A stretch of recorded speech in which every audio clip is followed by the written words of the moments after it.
Hello, everyone. Today we have a very interesting and inspiring story about a poor island boy who surprised everyone, including the world.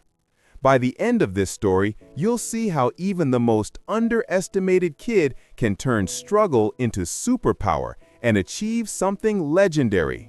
So stay with us till the end and get ready to discover how one determined boy proved to the world that effort, when fueled by fire, can change everything.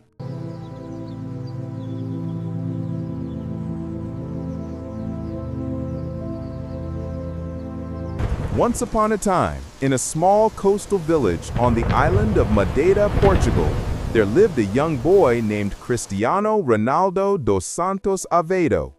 Born on February 5, 1985, Cristiano was a bright-eyed child with a spark of talent, but his life was defined by crushing poverty. He grew up in a tiny tin-roof house in the Santo Antonio neighborhood, where his mother, Maria Dolores, worked tirelessly as a cook and cleaner, and his father, José Diniz Aveiro, scraped by as a gardener and part-time kitman at a local football club called Andorinha. The family of 6, including Cristiano and his 3 siblings, shared a single cramped bedroom.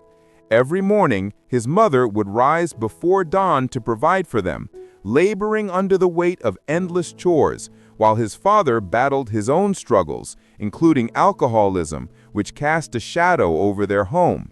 Young Cristiano often slept on the cold concrete floor, wrapped in a thin blanket, listening to the rain patter on the leaky roof, dreaming of football stadiums he'd only heard about in stories.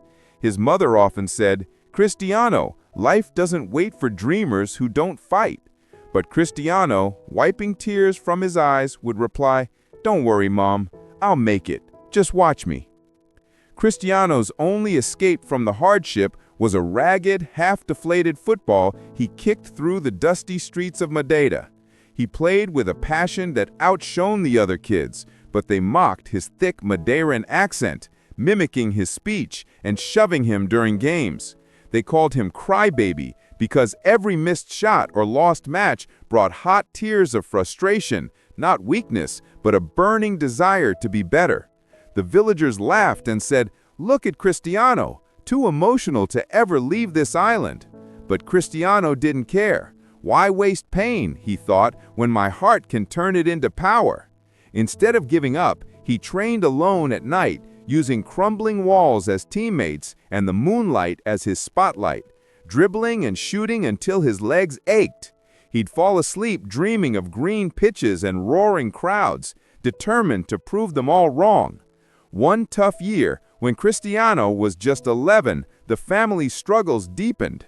Money ran out, food became scarce, and hope began to fade. Without a miracle, they might lose everything: their home, their dreams, their future. His mother, exhausted and worried, became ill under the strain, and his father's health deteriorated further. "Cristiano," she said softly one evening, her voice trembling, "we might not survive unless you chase what's inside you." That night, Cristiano lay under the twinkling stars, his heart heavy with guilt and responsibility. For the first time, he felt the weight of his family's dreams resting on his small shoulders. He whispered to himself, "If I don't fight now, we'll lose it all. I have to do this for them." The next morning, a glimmer of hope arrived.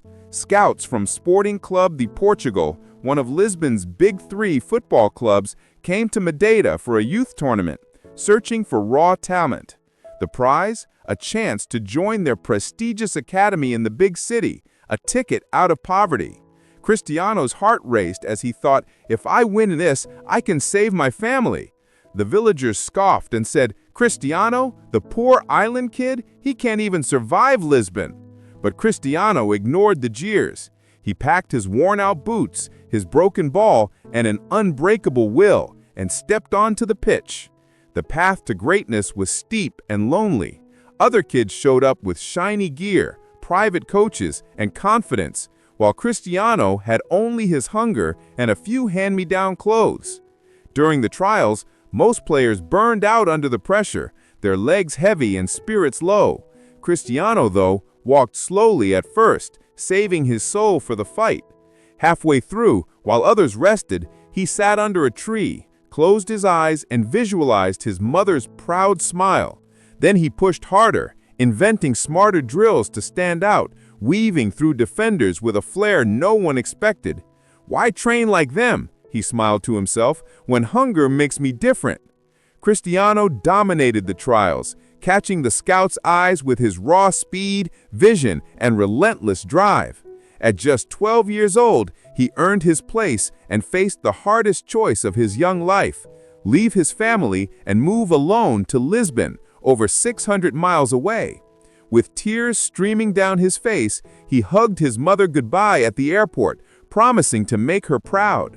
In Lisbon, the sporting academy dorm was cold and unfamiliar, a stark room with bunk beds and strangers who didn't understand him. Homesickness hit like a tidal wave. He cried himself to sleep, missing his mom's cooking and his dad's stories. The bullying grew worse. City kids called him the island bumpkin, laughed at his accent, and mocked his second-hand clothes. But Cristiano refused to break.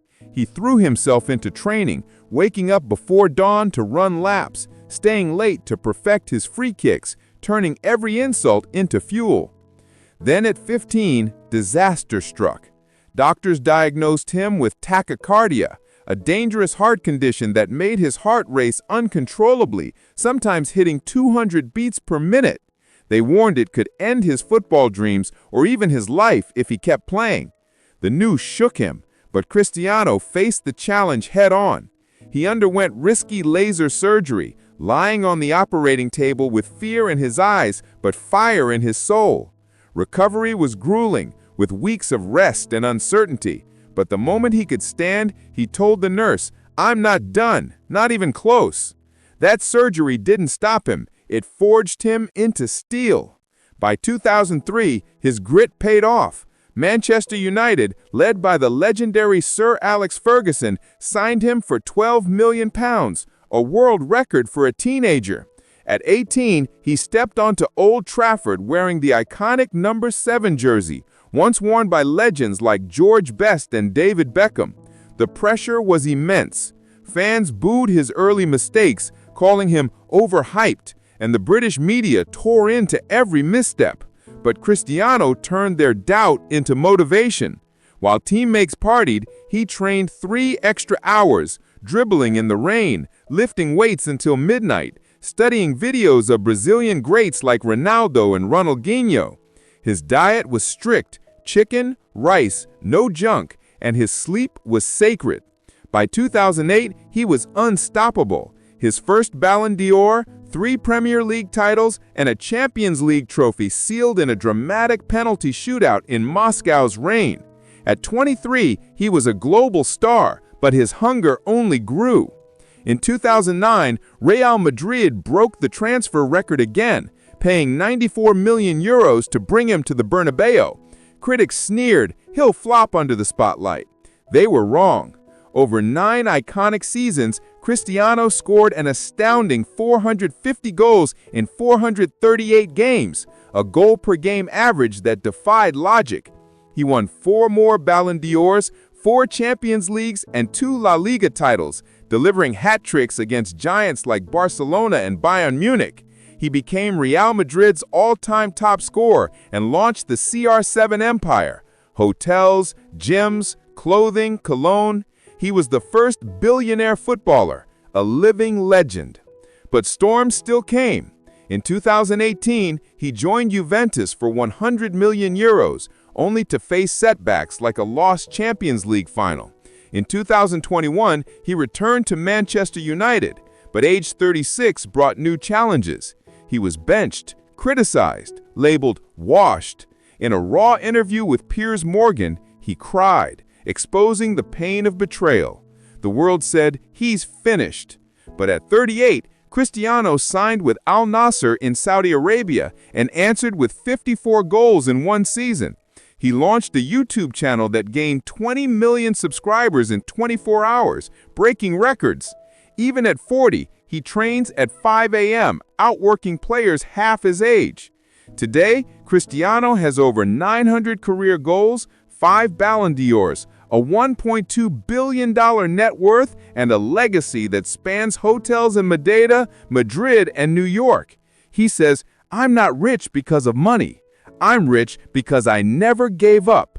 This story teaches us that starting from zero doesn't mean staying there. Sometimes underdogs just need the right reason to arise, a purpose that ignites their fire. Like Cristiano, you too can overcome any obstacle if you find your why, whether it's lifting your family, chasing your dream, or silencing doubters. A strong purpose makes anyone unstoppable. And as we learned today, success is built by grinding smartly and relentlessly. Keep pushing, keep believing, and make discipline your habit. If you enjoyed this story, don't forget to like, share, and subscribe for more mindful tales. Thank you for watching,